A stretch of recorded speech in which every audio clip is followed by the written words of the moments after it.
हर माता पिता को गिरफ्तार किया जाएगा अगर ये जरूरी डॉक्यूमेंट्स नहीं लिए तो। सुनने में आपको यह वाक्य बहुत डरावना लग रहा होगा, लेकिन हकीकत यही है कि अगर आपने अपनी कार, बाइक या प्रॉपर्टी का लोन चुका दिया है और फिर भी बैंक से जरूरी डॉक्यूमेंट्स नहीं लिए, तो आने वाले समय में आपके पूरे परिवार के लिए बड़ी मुसीबत खड़ी हो सकती है। कई लोग लोन चुकाने के बाद सोचते हैं कि बस ईएमआई देना बंद हो गया तो सब खत्म हो गया, लेकिन असली खतरा यहीं से शुरू होता है। अगर आपने सही तरीके से कागजात पूरे नहीं किए तो बैंक कभी भी दावा कर सकता है कि आपका लोन अभी बाकी है और तब आप पर दोबारा पैसा चुकाने का दबाव बनाया जा सकता है। सोचिए, आपने सालों तक मेहनत करके एक एक ईएमआई भरी, कर्ज उतारा और फिर अचानक एक दिन बैंक का नोटिस आ गया कि आपके ऊपर अभी भी बकाया है। यही वजह है कि 5 खास डॉक्यूमेंट्स लेना बहुत जरूरी है। सबसे पहला डॉक्यूमेंट है लोन क्लोजर स्टेटमेंट। यह स्टेटमेंट आपके लिए सबूत की तरह है कि आपका लोन पूरी तरह से चुक चुका है और अब आपका बकाया 0 है। इसमें साफ लिखा होना चाहिए कि बैलेंस 0 है। कई बार बैंक सिस्टम में अपडेट नहीं करते और बाद में आपसे पुराने बकाये का दावा करने लगते हैं, इसलिए यह स्टेटमेंट लेना सबसे पहली और जरूरी चीज है। दूसरा डॉक्यूमेंट है नो ऑब्जेक्शन सर्टिफिकेट यानी एनओसी। ये सर्टिफिकेट बैंक की तरफ से दिया जाता है कि आपके ऊपर कोई भी लोन अब बाकी नहीं है और बैंक की तरफ से आपके खिलाफ कोई आपत्ति नहीं है। ये डॉक्यूमेंट इतना पावरफुल है कि अगर भविष्य में कभी कोई विवाद होता है तो यही सर्टिफिकेट कोर्ट में आपके लिए ढाल बन जाएगा। तीसरा कदम है प्रॉपर्टी से जुड़े ओरिजिनल डॉक्यूमेंट्स लेना। अगर आपने होम लोन लिया था तो बैंक आमतौर पर आपके घर के सारे ओरिजिनल कागज अपने पास रख लेता है। जब तक लोन चलता है ये डॉक्यूमेंट्स बैंक की सुरक्षा के तौर पर होते हैं, लेकिन जैसे ही लोन पूरा होता है तुरंत बैंक जाकर सारे ओरिजिनल डॉक्यूमेंट्स वापस ले लीजिए, वरना आगे चलकर आप प्रॉपर्टी बेच नहीं पाएंगे और साबित ही नहीं कर पाएंगे कि घर आपका है। चौथा बहुत जरूरी कदम है कार या बाइक लोन का हाइपोथेक्शन रिलीज करवाना। जब आप ऑटो लोन लेते हैं तो आपकी गाड़ी पर बैंक का हक दर्ज होता है और यह आरटीओ के रिकॉर्ड में भी दिखता है। जब तक यह हाइपोथेक्शन क्लियर नहीं होगा तब तक कानूनी रूप से आपकी गाड़ी सिर्फ आपकी नहीं मानी जाएगी। इसलिए जैसे ही लोन खत्म हो बैंक से रिलीज लेटर लेकर आरटीओ जाकर हाइपोथेक्शन हटवाइए, वरना कल को आप गाड़ी बेचने जाएंगे तो दिक्कत आएगी।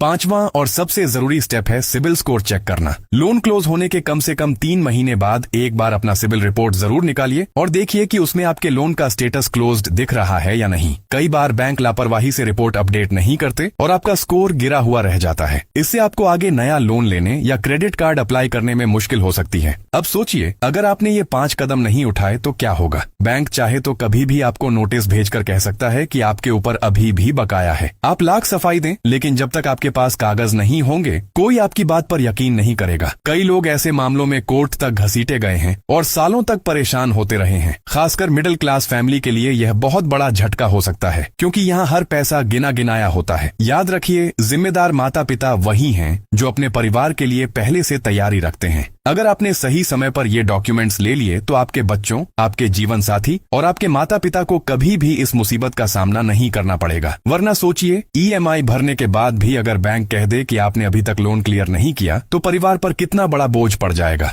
इसलिए लोन क्लियर करने के बाद चैन की सांस लेने से पहले ये 5 काम जरूर कीजिए। और अगर आपके जानने वालों ने हाल ही में कोई लोन पूरा किया है तो उन्हें भी यह बात जरूर बताइए।